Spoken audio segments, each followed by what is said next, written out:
Well, 1 week from today, we're going to get the jobs number after a good number 3 weeks ago. Should we expect that trend to continue into the new year? Dan Greenhouse is Chief Global Strategist with BTIG, and Bob McTeer, former president of the Dallas Fed, joins us today from Dallas. Gentlemen, good morning. Happy New Year to you both.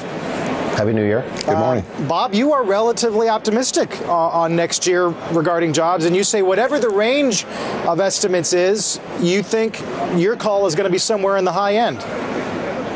Yeah, I think, time has passed. There's another year has gone by, and what's been going on is not normal. I think normal will start reasserting itself.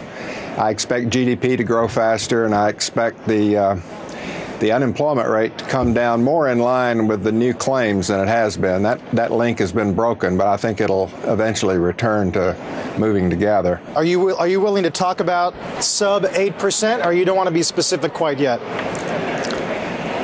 I think it'll go below, it'll go to 8% in the middle of the year, I think, and possibly a little below.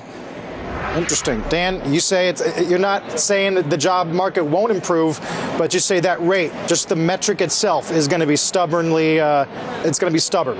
Well, listen, clearly it's tough to do worse than we've been doing, short of losing jobs.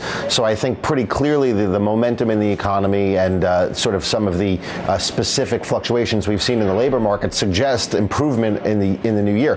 Where I would disagree with Bob is in the removal of the level of uncertainty that's existing in the economy. I think there have obviously been extraneous factors that are weighing on job growth right now from a business standpoint, and I don't see any reason to think that those concerns abate in an election year. Well, what are those extraneous factors? Well, let's just say if you accept the premise that the perception of a negative attitude out of Washington is hurting job creation, that doesn't go away next year, and in fact probably only intensifies. So it is an election year, and certainly the outcome of that election will be an important determinant of growth going forward.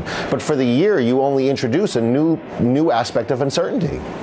Bob, I know you can't put uncertainty into a model, but would you agree with Dan that these are extraneous factors that can weigh on whatever you see for the economy next year? Yes, of course. And I think Europe is the wild card, but I'm hopeful that, as somebody in the Wall Street Journal put it recently, Europe becomes a condition to be tolerated rather than a crisis to require solving next week. I think it's been very helpful what the ECB is finally doing and lending to the banks over there. That was long overdue and much needed, and it will be helpful, I think. And so hopefully we won't be hanging on every Italian bond sale before long. Don't be too sure about that, Bob. Bob, while I have you here, we love asking you about an op-ed you once wrote, now a classic, paraphrasing St. Augustine, if I'm not mistaken, saying, give us a strong dollar, just not yet. It's coming. Looks like it's here. Are we ready for it? Well, as long as it doesn't get much stronger. I hate to pull against the dollar. But we really don't need a real strong dollar right now. On the other hand, Europe probably needs a weak euro more than we need a weak dollar. So maybe it'll work out all right. I think one negative development is what the Chinese have said they're going to do, and that is stop appreciating the yuan. I think China is our number one import market, and I think our number 3 export market, something like that, and that's a very important currency for us. And let me just add very quickly, by the way, just on this topic, yeah. I would like to remind people that the United States has not had a strong dollar since about 1983.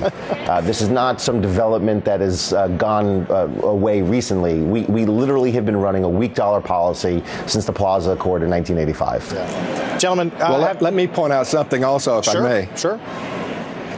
The dollar did not weaken net during our financial crisis as a result of all the things the Fed did and TARP and so forth. It's about where it was before the crisis. He's right. It's been weak a long time. It just hasn't gotten weaker lately. Bob, Dan, Happy New Year.